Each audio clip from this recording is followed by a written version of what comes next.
to the West Bank. Sure. And the killing of a American citizen.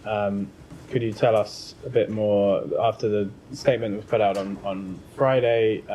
Is there any more you can tell us about this incident and what you've been able to find out about it? So I don't have any additional information for you, Simon. We, as we said on Friday, we are aware of the very tragic death of an American citizen, Aysenur Eygi,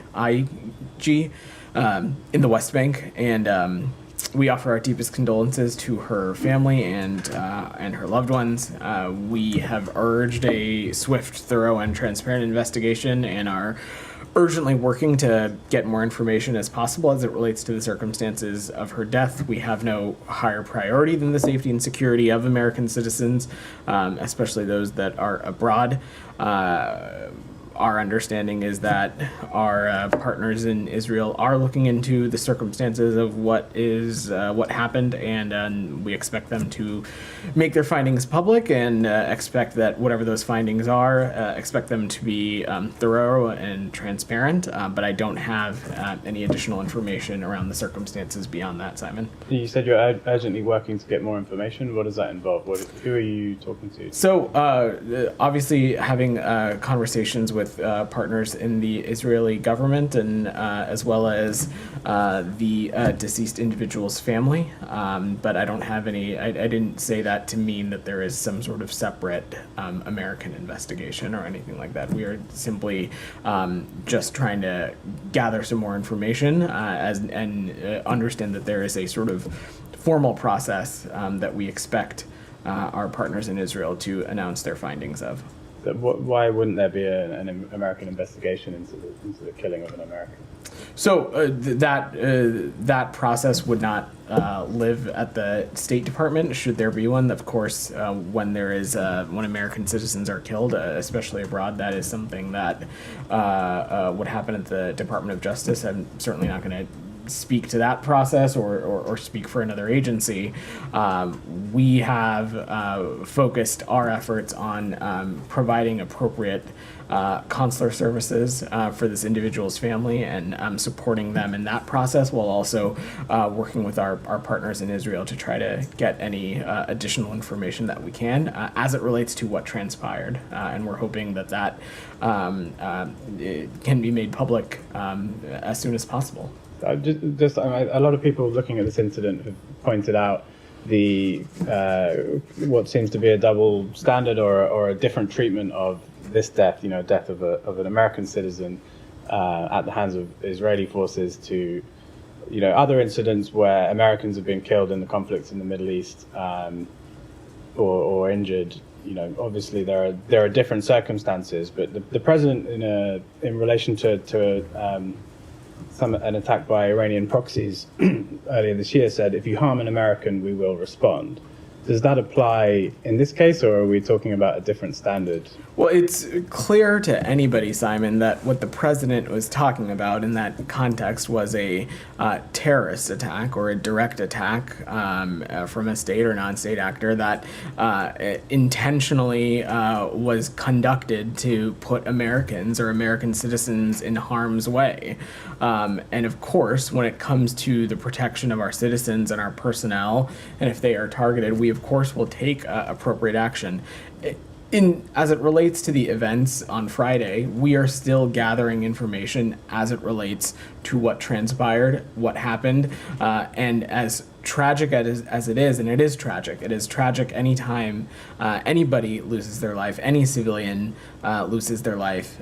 For people who work at this department, it is especially tragic when an American citizen loses their life. But we still don't know with full certainty what transpired and what happened, and that's why we are working to get as much information as we can, as well as encouraging our partners in Israel to quickly and robustly conduct and conclude their process and make their findings public, so we can understand what happened. And should whatever happened deem that there be appropriate accountability, the United States would certainly expect that as well. going back to what I was saying before, it is of course tragic when any civilian loses their life. But it is important to note what you said, Simon, which is that each circumstance is different, and it is really important to keep that in mind in these processes. The way that you're describing that sounds like you haven't sort of obviously you don't know exactly what transpired, but do you have doubt that it was an Israeli bullet? I am not going to get ahead of a process here, Simon. Obviously, there has been a great deal of open source and public reporting and eyewitness reporting about what transpired on Friday, and I certainly will let those comments and those reportings be. But I think most important is to let this process play out, for the facts to be gathered and for those to come to light. And I will just leave it at that. Yeah, I'll let my colleagues go. I'm going to go to Nadia in the back, and then you. Go ahead. Thank you, Vedant. So you say you're still seeking more information regarding killing of Aysenur 3 days after her killing in the West Bank. Actually, all the information available indicate that she was killed by an Israeli sniper. Eyewitnesses say that she was killed by an Israeli sniper. Autopsy report say that she was shot in the head by an Israeli sniper. Your ally, NATO ally, Turkey, says that she was murdered by Israel. So what sort of information you are looking for? Do you have any doubt that she was killed by Israel? I appreciate all that you're sharing, but there is a process that we have to respect and let play out here. Our partners in Israel have indicated that they are conducting a process and that they will make public their findings. Again, we expect that to happen as swiftly as possible, and we expect that process to be thorough. We expect that process to be transparent. Of course, eyewitness reporting and facts from those that were there are, of course, important, but there are, of course, other factors that go into such a finding, and we're going to let that process play out. I understand how troubling this news continues to be. It's troubling for all of us as well, but it's also important that we not get ahead of the processes that are laid out. But you were very quick to determine that Israeli-American Hersh Goldberg was killed by Hamas in Gaza. And have you ever sought for further information regarding his killing? And if, why haven't you shown the same quick response and reaction to the killing of Aysenur? So, respectfully, Rabia, I understand that how tragic this loss of life was, and how deeply heartbreaking it is for so many people. But as I said to Simon, each circumstance is different, and let's be really clear and make sure that we are not conflating the direct murder of American and Israeli citizens, hostages, being held by a terrorist group, being murdered by members of Hamas. Each circumstance is unique and different, and any time an American citizen or a civilian loses their life, it is incredibly tragic. But the circumstances around how that happens is important. The facts matter, and I am just not going to get ahead of the process as it relates to this. Aysenur's family called for an independent investigation. Would you support this call? So, look, what you just heard me say to Simon, we expect Israel to make their findings public. We expect those findings to be shared, transparently and as thoroughly and as soon as possible.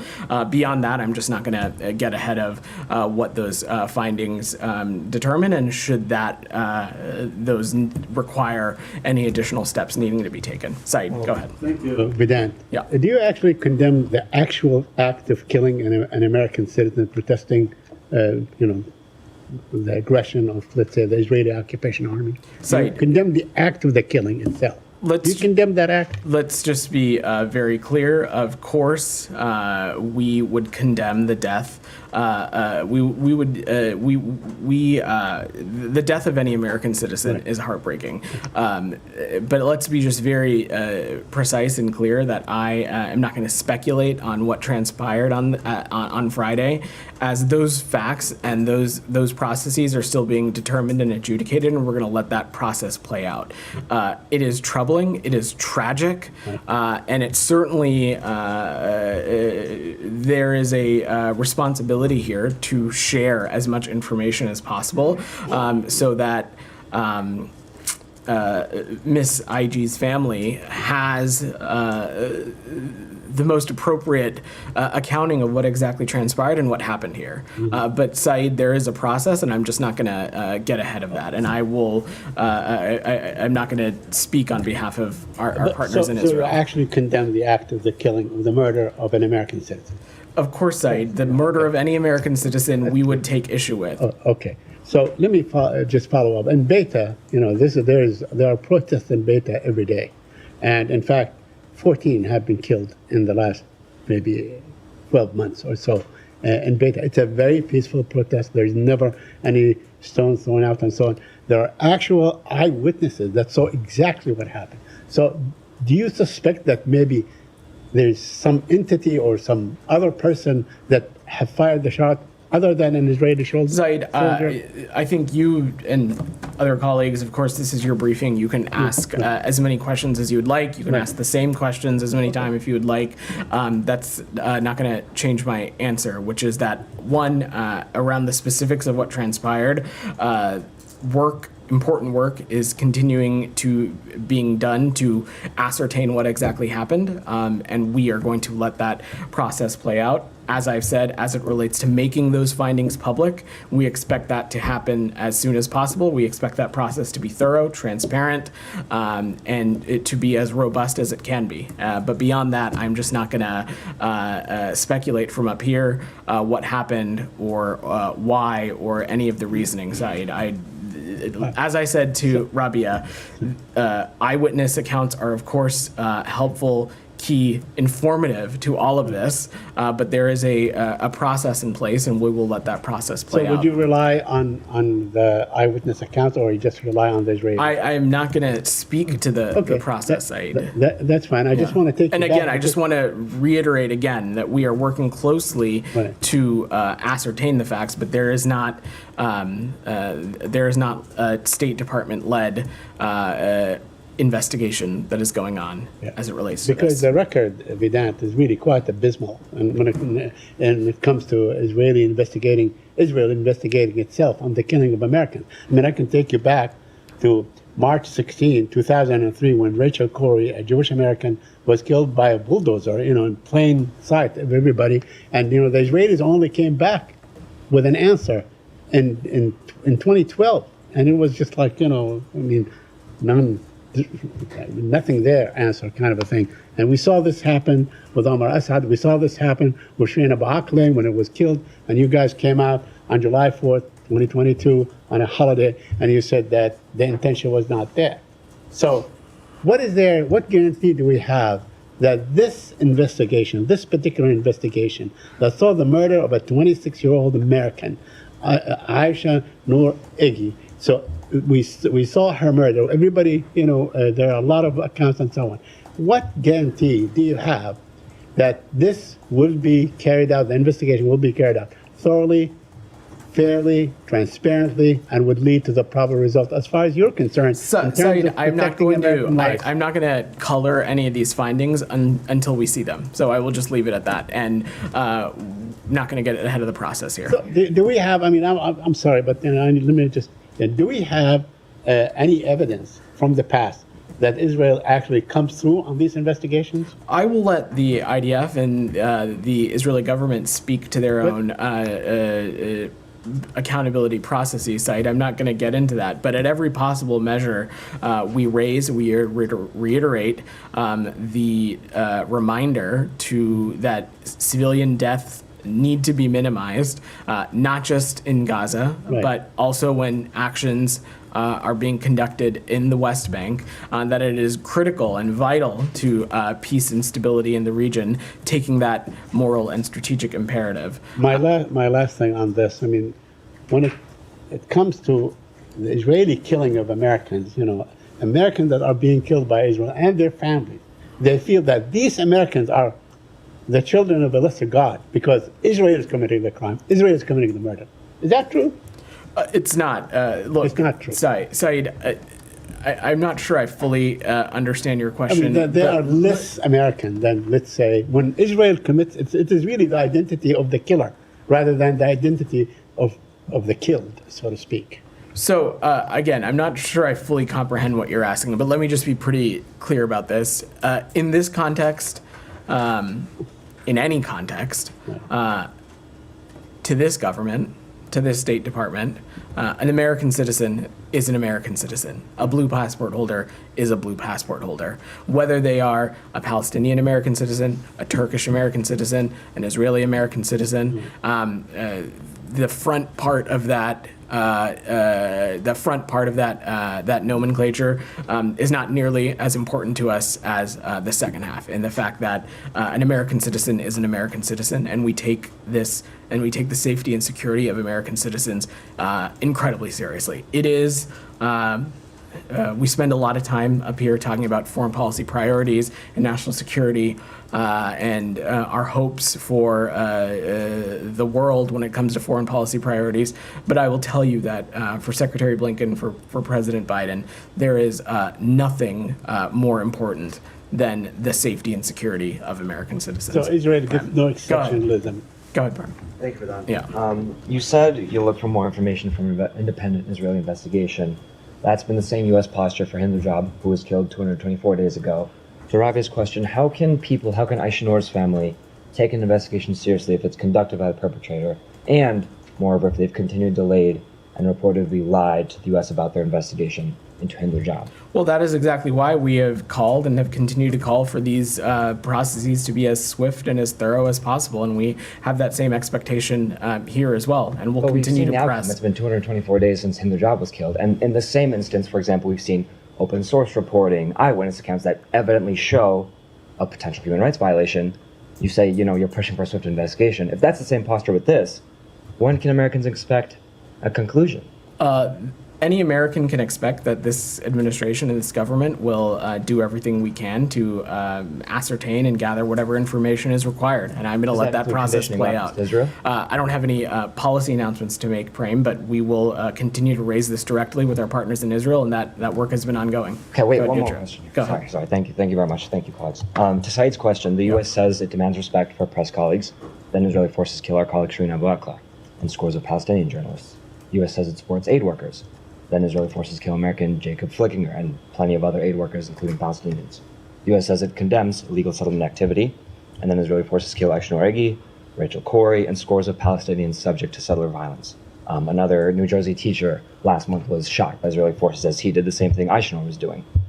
How many more Palestinians and how many more Americans killed, violated, will it take before this administration actually does announce a policy change? So, Premm, I will say this, that one of the reasons we are so squarely focused on working to get a ceasefire deal is because of the calm and the stability and the potential it has for that, not just in the immediate Gaza Strip and the surrounding areas, but the region broadly, and the benefits that it could have when it comes to peace and stability and calm and the reduction of tensions in the West Bank as well.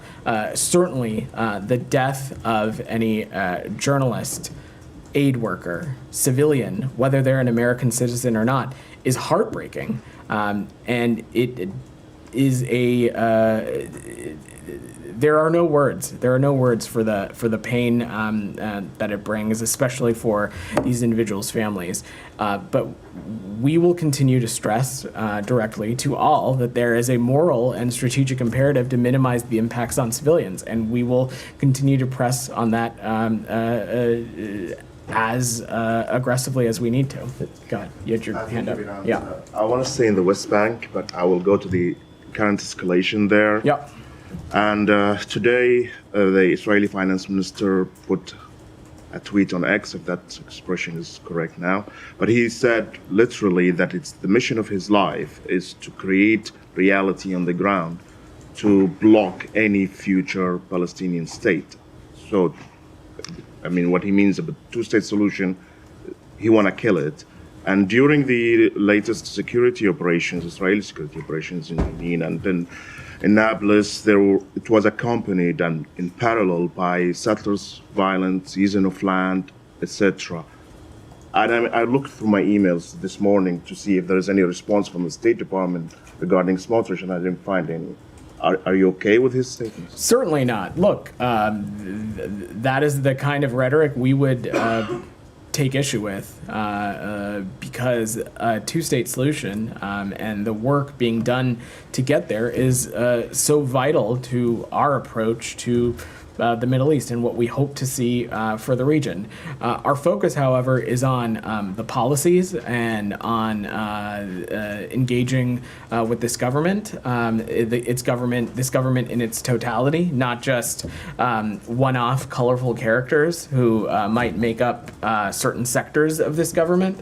And so that is the task at hand and what we're focused on. More specifically, as it relates to destabilizing actions in the West Bank, whether it be additional sanction, additional settlement activity, whether it be additional outpost activity, whether it be settler violence, we have not hesitated to call those out for what they are. When it comes to settlement and outpost activity, we continue to feel strongly, vehemently, that these kinds of actions, not only are they inconsistent with international law, they are detractions from Israel's own stated goal of wanting more security. They're detractions from our own goal of wanting security for Israel in the region. And so we have, over the course of this administration, taken steps to hold those who incite violence to account, and we'll continue to do that should that be necessary.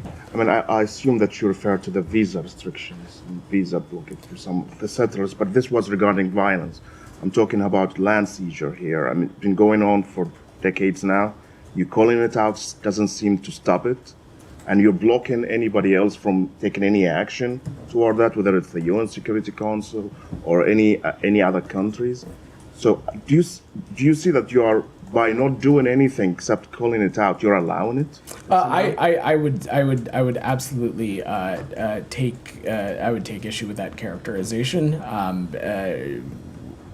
We have and will continue to have tools in our disposal, whether it's visa restrictions or not. They are actual levers that this government can pull, and when we see things like settlement activity or outpost, we're not hesitant to raise them immediately and just make clear how problematic this kind of behavior is, not just for Israel's overall security, but for what we are trying to focus on right now, which is getting a ceasefire deal across the finish line. Thank you. Alex, go ahead. Thank you, Vedant. A couple of questions on Ukraine. In light of reports that some citing, very credible sources, some even citing Iranian officials, Tehran has already sent hundreds of short-range ballistic missiles, Fatih 360, to Russia to use in Ukraine. First of all, how alarmed are you? And secondly, is it time to allow you? I believe Friday or Saturday that the U.S. now, at its assessment that there will be no ceasefire during this presidency, and they are putting on hold whatever new proposals you are working on to the both parties, and the belief now within the administration that neither Hamas nor Israel are seeking this. Can you confirm? So look, I'm not going to comment on purported speculation on a diplomatic process. What I can say is echo what President Biden and Secretary Blinken and Vice President Harris have said, which is that we are pursuing all efforts to secure a deal that would release the hostages being held by Hamas, that would create the conditions for additional humanitarian aid to get into Gaza, create the conditions for greater diplomacy to happen to bring about peace and stability in the region. That line of effort continues, and I'm just not going to speculate or get into the process. Thank you. Yeah, go ahead. Thank you. The Israeli foreign minister declared that the forced displacement of the people in Gaza should also happen in the West Bank, despite of this seriousness statements, we didn't hear any condemnation from U.S. Special concern. We have time and time again said that forced displacement of the Palestinian people, whether it be in Gaza or whether it be in the West Bank, would be inconsistent with what we want to see in the region. And it is certainly inconsistent with the principles that Secretary Blinken laid out in Tokyo in last December. Excuse John, me, go ahead. just, I got to work the room. Okay. Go ahead. Both yourself and Mr. Miller have talked about these ongoing investigations when it relates both to the death of U.S. citizens as well as international humanitarian law. One of the things that was mentioned when the NSM-20 report came out was that it was inconclusive because there were no U.S. State Department personnel on the ground to verify those claims. Has that changed? In Gaza. In Gaza. Correct. Yes. Has that changed, and what would be the conditions to put State Department personnel on the ground to actually finalize some of those reports? That has not changed. And I think when President Biden has said no boots on the ground in Gaza, it is pretty clear. I'm not going to speculate on what would be required for those circumstances to change, but that is correct. We do not have personnel on the ground in Gaza. So those reports can't be Thanks, concluded? everybody. I'm going to wrap there.